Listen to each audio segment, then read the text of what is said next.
Hello everybody, Brett Okamoto here with ESPN alongside UFC President Dana White after an absolutely amazing night of fights. So Dana, what is next for Justin Gaethje after such an absolutely amazing performance against Tony Ferguson? Haha, I mean, are you serious, Brett? You guys ask me the same question every time and I give you the same answer. I don't know who Justin's going to be fighting next. What am I, some kind of fortune teller? If these guys want to fight, we'll make fights. If people don't want to fight, we're not going to force them to fight, okay? So we're going to go on Tuesday, we're going to go in the war room, and we're going to figure this thing out. Because that's what we do. We make fights, okay? Oh, haha, Dana, you jokester, you, haha. Anyways, how about Justin himself? How about you tell us a little about the man known as the highlight? You know, you're always in the war room with him, discussing contracts, negotiating on a daily basis. So how about you tell us a little bit about Justin's goals, maybe his interests, his hobbies maybe, just about what type of person he is in general. Listen, Brett, I don't mean to be mean or rude or anything, but that might be the stupidest fucking question you've ever asked me. Do I look like Justin Gaethje? I mean, come on, you have connections to him. You can ask him these questions, okay? Now let me ask you something. Let me ask you a question, okay? Do you go to your local ATMs, at your local bank and ask them, hey, how's your day going? No, you don't. You go there, you go to the ATM, you take money out and go away. Because that's what they're meant for. And if the ATM so happen to breaks down, you don't sit there trying to fix it, twiddling your thumbs. You throw it out and you move on to the next one. Okay? That's what we do here at the UFC. Okay, I guess, Dana. Thanks for watching, everybody. I guess we're going to wrap it up here. I'm Brett Okamoto with ESPN, and we hope you enjoy the fights. All right.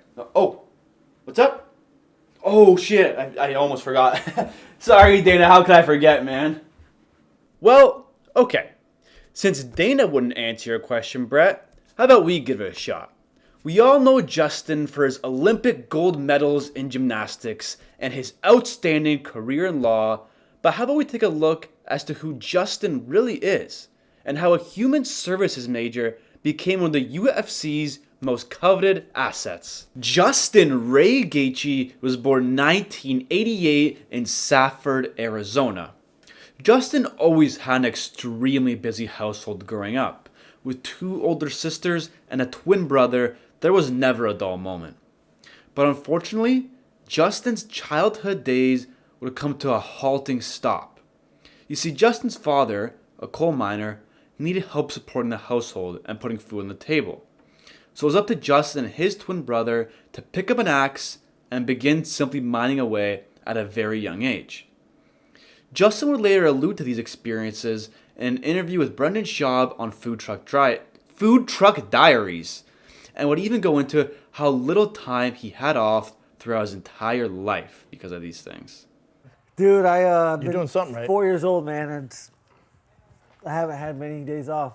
What's the family? Probably since I was 4, like a total of a year not working towards this. Getting tired? Okay, fine. Maybe you got me, okay? Maybe Justin wasn't actually mining coal and copper at the age of 4 in order to support his family.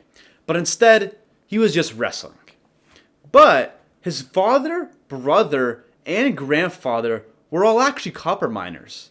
And even Justin himself spent 3 months working 12-hour shifts, 7 days a week, in the mines at a certain point in his life, only to be told by his fellow miners that he wouldn't amount to anything in life, and college to be specific, so he would wind right back up there in the mines with them in just a matter of time. Whether it was from his father, his grandfather, genetics, or maybe just the coal mines, Justin's work ethic was never to be put into question. With the high school record in wrestling of 191-9, 4 state finals appearances, and 2 state championships, it was clear that Justin was something special.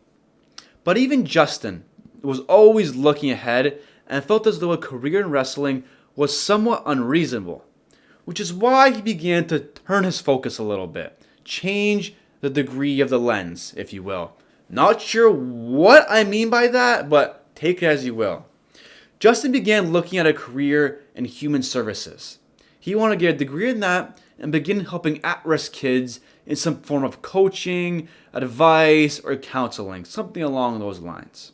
With this plan in mind, Justin would accept his scholarship offer to the University of Northern Colorado. And honestly, I've been trying for the past couple hours to think of a great joke to make about this, but let's be honest.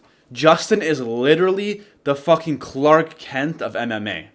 Like, come on the surface, he wears these nerdy glasses and extremely unappealing and normal looking clothes, but underneath all that, he's an absolute fucking savage who will slam you on your fucking noggin in about 2.5 seconds. I mean, come on. Imagine being in your human services class and getting into a heated debate with fucking this guy. I mean, I could tell you right now how that's going to end for you. And it won't end with you being conscious, I'll tell you that much. Justin had an extremely successful career in college wrestling, with standout achievements being him earning his status as an All-American Division I wrestler and earning the 7th spot in the NCAA Division I wrestling tournament. Justin was absolutely nothing to scoff at. You see, even then, the passion was just absolutely oozing out of the skin of Justin. After his 7th place win against Stephen Brown, he even went on to say this. You gonna get back in the cage and do any more fighting? Yeah, I mean, I already got one set up. When is it? April 17th. Where is it? Denver, Colorado. Yeah. So, yeah, I'm ready. I've been excited for that for a while. So you're gonna take some time off though? Your season's over? Not take a break? April 17th, that's only, like half a month? So no. You're insane. I love it too much, man. I can't stop. Hey, awesome. Clearly, passion and work ethic were never lacking for Justin. In fact, he loved the sport of MMA so much that in his first 5 amateur fights, Justin had never stepped into a boxing, Muay Thai, BJJ, or just general MMA gym in his entire life. He was just going out there, fighting, slamming, wrestling people because he liked doing it. And that's actually how he picked up his name, The Highlight. He would go out there and just slam people on their fucking heads, to be honest. Until his 5th fight, in which he got rocked and almost put right to sleep. And at this moment, Justin knew that if he was going to get serious about fighting, he would need to find himself a real coach and real gym. And that's exactly what Justin did. In 2010, Justin would begin training in Grudge MMA. Although the gym located in Wheat Ridge, about a 1-hour drive from his university in Colorado, would pose a bit of a commuting issue. You see, since Justin had no car or money at that, getting to the gym and training was a bit of an issue. But luckily, since UFC star and big-handed man Shane Carwin was there, he was able, well, not there and located near Justin's university, he was able to pick up Justin on a regular basis to train.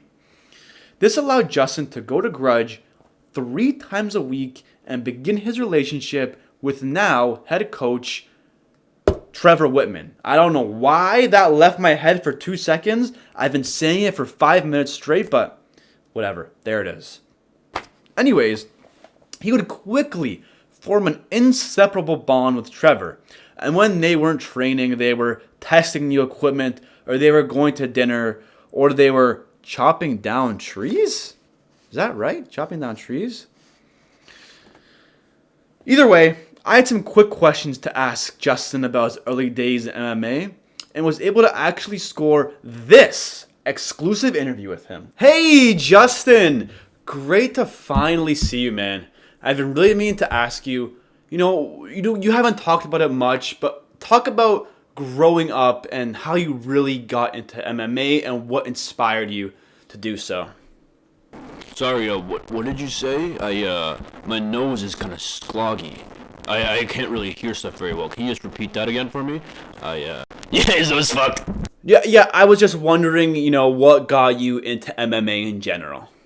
Oh, you just want to know how I start MMA? Oh, yeah. I kind of forget, to be honest. I'm confused. What are we doing here again? Yo, Trevor, I think we gotta go, right? Well, I guess I'm glad you guys got to witness that. CTE on a first-hand basis. Really hope you enjoyed that. Anyways, Justin would continue fighting and would actually make his pro debut in 2011 against the hard-hitting hillbilly Kevin Kroom. Unfortunately for Kevin, he was going up against a Division I All-American wrestler who actually didn't find it sacrilegious to use his wrestling and MMA at the time. So, the inevitable happened. Kevin got slammed like an absolute sack of fucking potatoes and put right to sleep. And the excitement wouldn't end there. You see, in just his 6th pro fight, the entire crowd was chanting Justin's name. From KOs to leg kicks, to more KOs and more leg kicks, and KOs and KOs and KOs, Justin was acting as the insomnia savior and putting everyone right to fucking sleep. After his TKO win against Adrian Valdez, Justin would go on to make his World Series of Fighting debut, where he would have his next 9 bouts. In his first 3 fights, Justin would finish them all. These included finishes against Gaethje, Calavente, I don't know, man, Brian Cobb, and Dan Lozon. Yes, Joe Lozon's brother. And after these fights, he would find himself fighting for the World Series of Fighting Lightweight Championship against Richard Patishnok.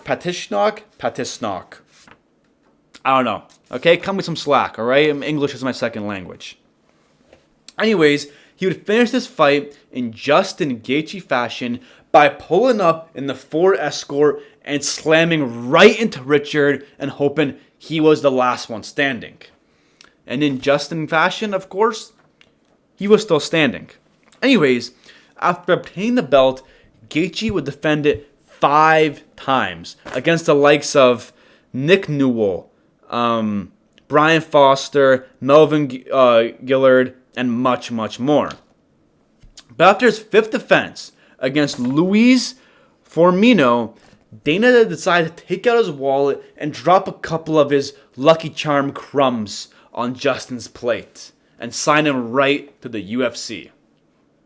Wow, that was a pretty... I tried to make a Dana White underpaying joke, but I think that was pretty pathetic. But, hey, you know what? Cut me some slack. It's 1 a.m. here, alright? Justin would then go on to make his UFC debut against Michael, the best, worst fighter in the UFC, Johnson. Gaethje would push Johnson to his absolute limits and earn a TKO stoppage in the 2nd round. I mean, to be fair, Johnson did push Gaethje pretty far himself, but just, wasn't able to survive the car crash. Anyways, that fight would go on to be a Fight of the Year contender, but would fall short to Gaethje's next fight. I would like to point out, though, that Johnson fight did actually earn Gaethje Comeback of the Year in the MMA awards. Something not talked about too much, but hey, I thought it was pretty cool anyways. Anyways, like we all know, Justin would go on to lose his next 2 fights via didn't survive the car crash, basically. And in his first loss against Eddie, Justin kind of figured, hey, maybe it was a fluke, and I'll just keep fighting the way I was before, and I didn't get lucky that time. But after his 2nd loss in a row to Dustin, and in getting his 2nd career loss, Justin knew he had to change. So he woke up the very next day after his 2nd loss and simply said, hey, I'm not fighting like that anymore. And that's literally what he said. People have been asking him over and over, oh, Justin, what did you change? What's different now? Blah, blah, blah. And he says, guys, I literally just made the decision. I'm not fighting like an absolute fucking lunatic anymore, okay? And that's what he did. And ever since he made that decision, he's gone on an absolute tear in the lightweight division. Knocking out, and I mean putting to sleep James Vick, sleeping Edson Barboza, kinda sleeping Donald Cerrone, and doing what Tony Ferguson does to people to Tony Ferguson. Which brings us to today, where hopefully Gaethje will be fighting the Russian man for the undisputed lightweight championship, but we all know that will only happen if the Irishman says it's okay. But yeah, to recap, since this video is probably like 5 fucking hours long at this point, Justin is an absolute workhorse. He loves to get better, loves to grind, and just loves to fight. He's never nervous for any fight either, since he puts his absolute all into every camp and leaves everything he's got in the octagon. You know, he's fought some of the best in the world to date, but hopes to cement himself as one of the best ever. Anyways, that's it. See you next time. Whew. Fine. That's it. Done.